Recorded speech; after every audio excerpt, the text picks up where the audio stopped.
네, 저는 현재 진도군청에 나와 있는 팩트TV 아나운서 오창석입니다. 저희는 팩트TV와 고발뉴스와 팩트TV 공동 생방송 진행 중에 있습니다. 그러면 5월 3일 참사 발생 18일차 저녁 5시 브리핑 시작하도록 하겠습니다. 네, 박근혜 대통령이 국무회의에서 사과를 했죠. 그것을 두고 유가족 대책위원회에서 한도는 그것은 사과가 아니다. 국민들은 5천만 명인데 어떻게 자신이 임명한 몇 명 앞에 두고 사과를 할 수 있느냐.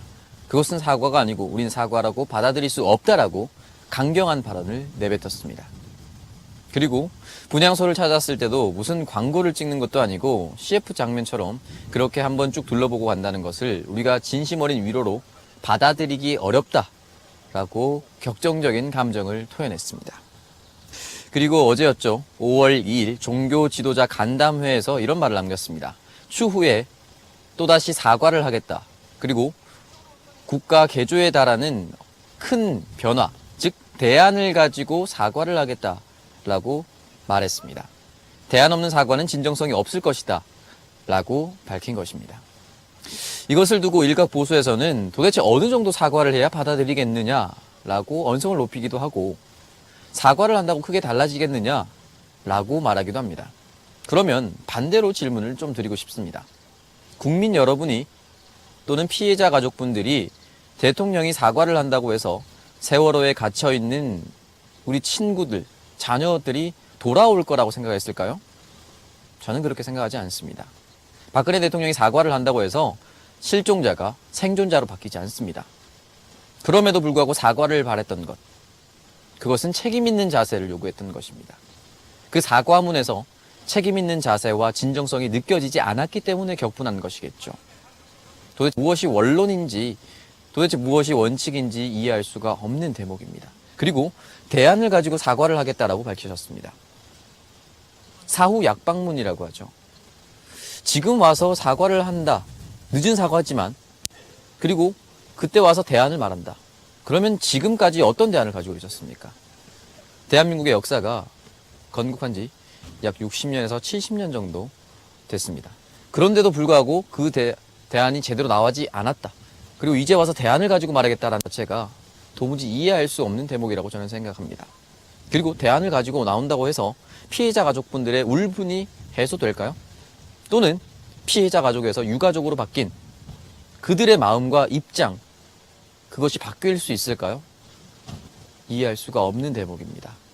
다시 말하지만 진정성 있고 책임성 있는 모습을 보여달라고 한 것입니다. 박근혜 대통령은 시청자와 피해자 가족들이 원하는 것, 그 본질적인 의도와 내용을 파악해야 한다고 저는 생각합니다. 네, 그리고 두 번째 내용입니다. 정홍원 국무총리가 사의를 표명했죠. 그리고 사고 며칠 되지 않은 9일째, 즉 다시 말하면 실종자 숫자와 희생자 숫자가 뒤바뀌는 시점에서 이런 공문을 내려보냈습니다. 장례비 절차에서 보상금을 제외하라. 즉 장례비를 아껴라. 이런 내용의 취지의 공문을 발송했습니다. 하나라도 더 구조에 힘써야 할 때 비용 문제를 생각하고 있었습니다. 그렇게 누차 국민에게 창조 경제를 말하고 그리고 발전을 얘기하고 대한민국에는 자원 하나 없으니까 사람이 정말 제일 중요하다라고 거기에 투자하겠다고 벤처기업을 육성하겠다라고 한 사람이 더 중요하겠다고 일자리 창출하겠다라고 얘기했는데 그들이 희생됐을 때는 결국 장례비, 즉 비용을 따지고 있었습니다. 비용을 따져서 그들의 목숨이 돌아온다면, 회생된다면 비용을 따져도 상관없겠죠. 죽은 목숨이 살 수가 있겠습니까? 비용을 더한다고 해서. 그리고 더 본질적으로 어찌 사람의 목숨을 비용으로 운운할 수 있습니까? 이 사람의 가격은 얼마다 이렇게 정할 수가 있습니까? 도무지 상식적으로 이해할 수 없는 대목입니다. 누차 말씀드리지만 그 사람의 의도와 시점이 중요하다고 생각합니다. 총리가 그 시점에서 비용 문제를 운운했다는 것 자체가 피해자 가족분들의 마음을 두 번이나 큰 대못을 박는 것이다라고 저는 생각해 봅니다. 그런 반면에 정부는 일관되게 모든 것을 지원하라 라고 입장 표명은 했었죠. 지원도 하지 않고 비용마저 절감하려고 하고 있었습니다. 오늘 기사에 따르면 또 하나의 문제점이 대두되고 있습니다. 이제 피해자 가족에서 유가족으로 바뀐 그 단원과 학생들의 유품, 그 휴대폰에 저장된 내용들과 사진들, 그 휴대폰을 복구해 주도록 노력해야 되지 않겠습니까? 그런데 오늘 참사 발생 18일째까지 거기에 대한 대책이 하나도 나오지 않았다고 합니다. 우리 아이들이 가지고 있었던 휴대폰 내용, 거기에 우리 아이들이 남겼을 마지막 내용들과 사진들을 부모님들은 간절히 알고 싶어 합니다. 사건의 경위를 밝히는 데도 중요한 것이고 우리 아이들의 마지막 모습을 담은 곳이기 때문에 더 중요합니다. 그런데 거기에 대한 휴대폰 복구 방안, 그것이 전혀 지원되지 않고 그리고 거기에 대한 대책조차 없다고 합니다. 그러니까 거기에 대해서 생각조차 하지 못했던 것이죠. 피해자 가족의 입장에서 생각해 달라고 하는 것이 그리 어려운 것일까요? 그리고 휴대폰은 2개월 미만이면 다 복구가 가능하다고 합니다. 정말 피해자 가족의 입장에서, 유가족의 입장에서 진심 어린 사과와 위로를 하려면 그 정도 기본적인 생각은 할 수 있었다라고 저는 생각합니다. 정부가 하지 못했는데 안산의 한 휴대폰 수리업체에서 다 무상으로 지원해주고 있다고 합니다. 역시나 정부는 없고 국민밖에 없습니다. 국민 스스로가 서로를 챙길 거면 우리가 왜 권력을 정부에게 위임했습니까? 왜 우리가 그들을 대표성을 띠게 해주었을까요?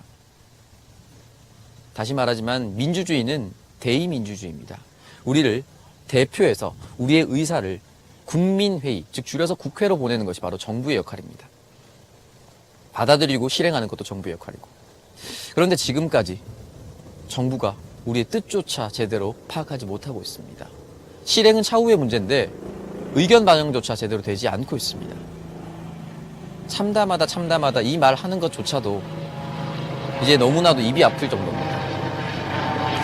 그리고 또 하나 있습니다. 장례비를 삭감하라, 아껴라 이런 공문이 나돌자 안산 분양 합동소에 그 조문객으로 찾아온 고등학생들이 물 한 잔조차 제대로 마시지 않는다고 합니다. 왜 그랬을까요? 그 물 한 잔 어떤 것 마시고 그러면 분향소의 금액이 커져서 피해자 가족분들에게 부담이 될까? 그게 두려워서 물 한 잔 마시지 않는다고 합니다. 그렇게 어린 학생들도 피해자 가족들을 마음을 헤아리고 조심스러워하는데 우리 정부는 그저 비용 운운만 하고 있습니다. 오늘 참사 18일째, 탈출자는 174명이고요. 희생자 숫자는 또 늘어서 230명입니다. 아직까지 72명의 실종자가 세월호에서 구조를 간절히 기다리고 있습니다. 네, 오늘 낮이었죠. 11시에는 팽목항에서는 11시, 오후 3시에는 실내체육관에서 언딘 측의 브리핑이 있었습니다. 언론의 통제에 의해서 피해자 가족들과 함께 그 브리핑을 나눴다고 하는데요. 물론 과도한 취재 경쟁 때문에 언론을 경계하는 것은 이해합니다만 민간 구조업체에서 언론을 완전히 통제한 상태에서 피해자 가족들에게 1대1로 브리핑을 한다는 것 자체가 조금 이해가 되지 않습니다. 당당하다면, 그리고 현장의 상황을 낱낱이 알린다면 왜 언론을 통제하고 있을까요? 통제라는 표현이 좀 그렇습니다만 왜 언론에 공개하지 않는지 이해할 수가 없습니다. 네, 그리고 오후 3시쯤이었죠. 문재인 새정치민주연합의 의원이 팽목항 현지를 방문했습니다. 그리고 피해자 가족들에게 위로의 말을 전했는데요. 안산단원고 박혜선 어머니와 대화를 나눴습니다. 사실 대화라기보다는 그 하소연을 들어주는 역할을 했는데요. 피해자 가족분은 그렇게 말했습니다. 정부는 없다. 대응이 너무나도 느렸다. 바다에 뛰어들고 싶었다. 저 바닷물을 다 마셔서 우리 아들을 데려올 수 있다면, 우리 딸을 데려올 수 있다면 저 바닷물을 다 마실 수 있는 게 바로 어머니의 마음이다. 정부는 지금까지 도대체 뭐 하고 있었냐? 나는 진심으로 이 나라 버리고 이민 가고 싶었다. 라는 말을 남겼습니다. 그리고 문재인 의원은 시신 안치소로 향했습니다. 그 과정에서 고발뉴스의 이상호 기자는 또 다른 이제 피해자 가족이 아닌 유가족이 된 어머니와 인터뷰를 나눴는데요. 구보연 어머니와 인터뷰를 나눴다고 합니다. 그 구보연 어머니는 저희 팩트TV와 고발뉴스가 생중계했을 때, 그러니까 해양경찰청장과 차장 이주영 해양수산부 장관이 피해자 가족분들과 대화를 나눴을 그 생중계 현장에 계셨다고 합니다. 그 후에 딸의 시신을 수습했다고 하는데요. 조금이나마 도움이 돼 주셔서 고맙다는 말을 저희 취재팀에게 전해왔습니다. 그리고 미국에 살고 있는 친구가 도대체 대한민국 정부가 하는 일이 뭐가 있었냐며 이민을 오라고 권유했다고 합니다. 거기에 지금 마음이 너무 흔들려서 이 참사가 마무리되면 진짜로 이민 가고 싶다, 그 준비를 하고 싶다라는 말을 하셨습니다. 너무 힘들었고 지금 보상 얘기가 나오는데 우리 어머니들이 지금 돈 벌려고 여기 온 것도 아니고 보상금 얼마 받는 것에 아무런 감정이 없고 감흥이 없다고 합니다. 돈 문제 그런 거 거론하지 말라고, 제발 이제 시신이라도 제발 내 품에 안게 해달라고, 마지막까지 노력해달라고 부탁하셨습니다.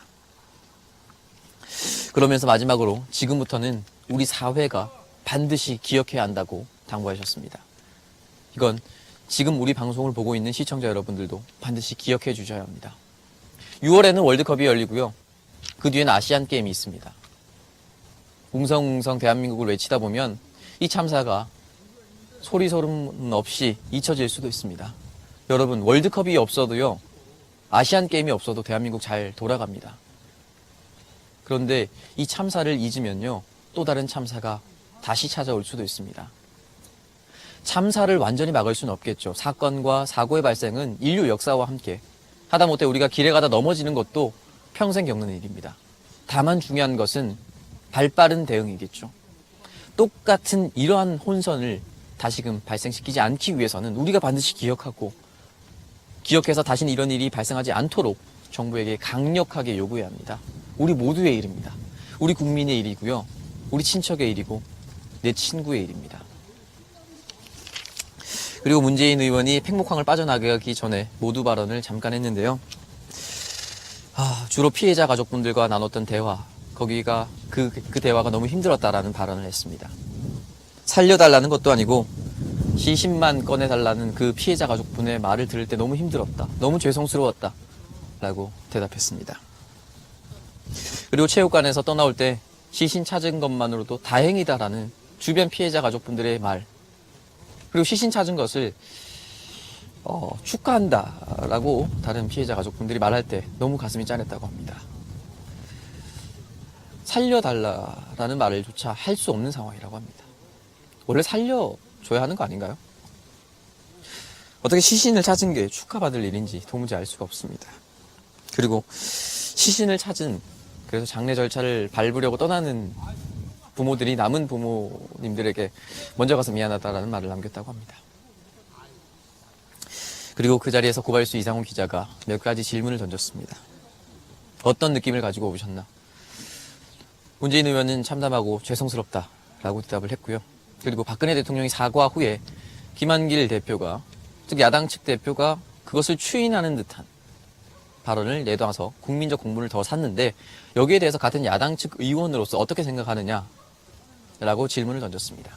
거기에 대해서 문재인 의원은 일단 지금은 구조를 최우선으로 삼고 있기 때문에 어떠한 분란을 만들고 싶지 않았던 의도였을 것이다, 그렇게 판단한다 라고 대답했고, 만약 그것에 국민들이 공분을 느끼셨다면 죄송스럽고, 그리고 거기에 대한 책임도 우리가 다 져야 한다라고 잘못을 시인하거나 또는 그 내용에 대해서 반성하는 모습을 보였습니다. 그리고 마지막으로 도올 김용옥 선생이 박근혜 하야하라 라는 말을 내뱉었죠. 거기에 대해서 어떻게 생각하느냐 라는 질문을 받았는데 그 질문에는 대답하지 않고 팽목항을 빠져나갔습니다. 이것이 오늘까지 있었던 이곳 진도에서 일어났었던 현장 브리핑이었습니다.